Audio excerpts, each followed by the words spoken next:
आज की जो हमने ये पत्रकार वार्ता रखी है वो इस बात को लेकर के रखी है कि भारतीय जनता पार्टी और लेफ्टिनेंट गवर्नर मनोज सिन्हा साहब हर रोज झूठ के ऊपर झूठ बोल करके जम्मू कश्मीर की आवाम को और देश की आवाम को मिसलीड कर रहे हैं। आज लेफ्टिनेंट गवर्नर मनोज सिन्हा साहब ने कहा कि जम्मू कश्मीर की सरकार प्रशासन जम्मू कश्मीर में असेंबली के चुनाव करवाने के लिए तैयार है, लेकिन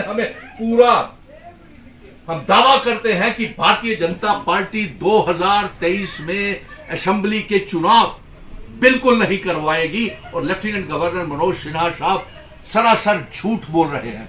हमारी ये कहना है कि supreme court lieutenant governor Manoj Sinha साहब को और चुनाव आयोग और इसके साथ साथ भारतीय जनता पार्टी को यह दिशा निर्देश जारी करे कि जम्मू कश्मीर में तब तक कोई चुनाव नहीं करवाया जाए जब तक कि सुप्रीम कोर्ट में 370, 35A, रियासत का दर्जा, J&K स्टेटहुड और इंस्ट्रूमेंट ऑफ असेशन की शर्तें जब तक लागू नहीं हो जाती तब तक जम्मू कश्मीर में चुनाव नहीं करवाए जाएं। और ये भारतीय जनता पार्टी चुनावों से भाग रही है। लेफ्टिनेंट गवर्नर मनोज सिन्हा साहब भारतीय जनता पार्टी के स्पोक्स पर्सन की तरह एक उनके काम कर रहे हैं और बीजेपी का एजेंडा आगे लेकर के चल रहे हैं। और हमें खुशी है कि हमारा केस जो है वो सुप्रीम कोर्ट में बहुत मजबूत है। ये जम्मू कश्मीर की 1 करोड़ 30 लाख अवाम और नौजवानों के लिए खुशी की बात है कि हमें स्पेशल स्टेटस 370, 35A, इल्हाक की शर्तें, एब्रोगेशन ऑफ आर्टिकल 370 और 5 अगस्त 2019 को जो भारतीय जनता पार्टी ने गलत फैसले लिए हैं वो सुप्रीम कोर्ट सब वापस हमें दिलाएगा और सुप्रीम कोर्ट से हमें हासिल होंगे। इसलिए आज हमारी ये मांग है और हमारा ये कहना है और हम ये दावे के साथ कह सकते हैं कि भारतीय जनता पार्टी जम्मू कश्मीर में चुनाव नहीं करवाएगी।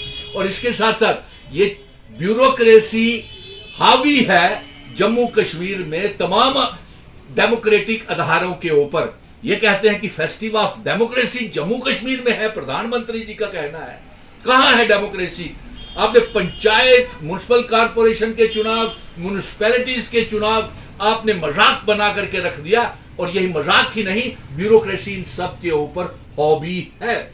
इसीलिए हम कहते हैं कि एक तो पहले ही भारतीय जनता पार्टी ने, हम क्लियरली बोलते हैं और बिल्कुल साफ बोलते हैं कि जम्मू कश्मीर में ये चुनाव असेंबली के नहीं करवाएंगे। और मैं तमाम पॉलिटिकल पार्टीज को कहूंगा कि पहले आप रियासत के दर्जे के लिए सुप्रीम कोर्ट में 370, 35A, इल्हाक की शर्तें जो महाराजा हरि सिंह जी ने जिन शर्तों के ऊपर भारत के साथ इल्हाक किया था उन शर्तों के ऊपर आप पहले सुप्रीम कोर्ट से इंसाफ ले लें।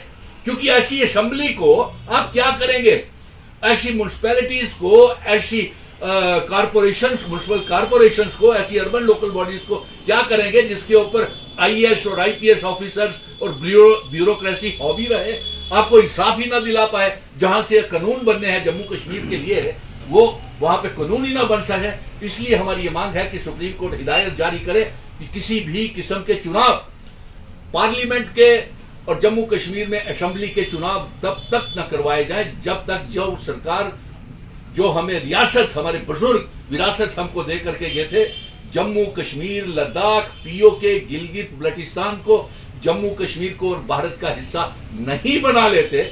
सुप्रीम कोर्ट ये हिदायत जारी करे कि जम्मू कश्मीर में चुनाव नहीं करवाए जाएं। सुनील टिब्बू जी, आप कहते हैं कि LG साहब बीजेपी के नेता हैं। जी बिल्कुल कहा है, इसमें कोई दो राय नहीं है। आपने स्वयं नहीं देखा अमित शाह जी की बीजेपी की मेगा रैली हुई जो कि बाद में फ्लॉप शो साबित हुई और उस फ्लॉप शो में LG मनोज सिन्हा साहब ने खुद वहां पे सरकारी खर्चे के ऊपर हमारे जम्मू कश्मीर के अवाम के ऊपर खून पसीने की टैक्स पेड पैसे का दुरुपयोग करके वो फ्लॉप मेगा रैली साबित हुई। और फिर उसके बाद आपने देखा नहीं कि वहां पे सुप्रीम कोर्ट के जजेस यहां आए, उनके सामने झूठ बोला कि जम्मू कश्मीर में 5 अगस्त 2019 के बाद जमीन आसमान का फर्क है, जबकि यहां पे बेरोजगारी है, भुखमरी है, गरीबी है और हमारे ऊपर प्रॉपर्टी टैक्स और प्रीपेड मीटर रिचार्जेस हमारे यहाँ पे जम्मू कश्मीर को नीलाम कर दिया। हमारे टैक्स पेड पैसे के ऊपर ये बड़े बड़े इश्तिहार और विज्ञापन प्रधानमंत्री जी के, अमित शाह जी के देते हैं, तो ये लगता नहीं कि आपको ये इसी भारतीय जनता पार्टी का काम कर रहे हैं ये नेता का।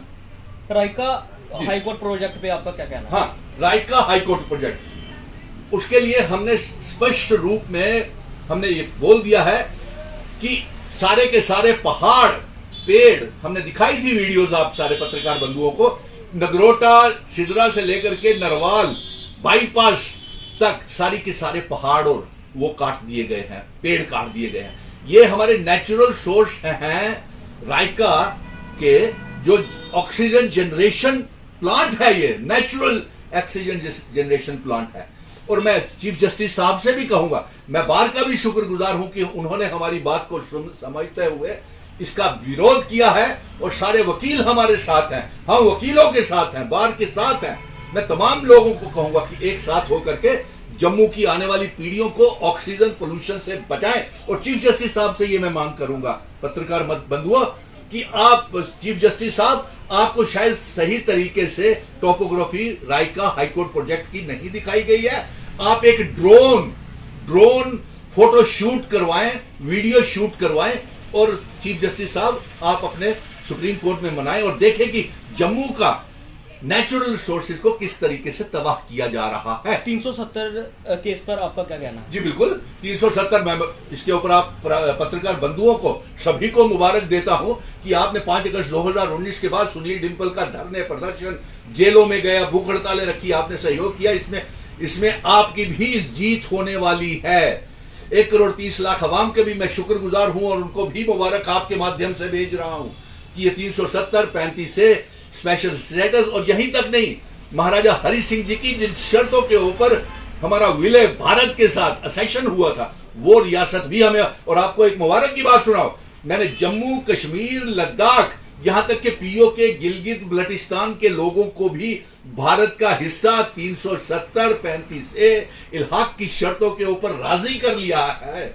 लेकिन अफसोस की बात यह है कि हमारे कश्मीरी नेता, अभी तक बहुत से ऐसे कश्मीरी नेता हैं जिन्होंने पिटीशन तक फाइल नहीं की हुई है, जिसमें पद्म विभूषण जीते हुए मोदी जी ने उनको दिया हुआ है और वो कुछ बोल नहीं रहे। कोई कहते थे कि बेहतर से बेहतर वकील करेंगे, महंगे से महंगा वकील करेंगे, उनकी कोई पिटीशन नहीं है। पिटीशनें तो हमारी ही हैं, ऑल पार्टीज वालों की, या नेशनल कॉन्फ्रेंस, अवामी नेशनल कॉन्फ्रेंस, पीडीपी की, हमारी ऑल पार्टीज का जो गठबंधन बना हुआ है उनकी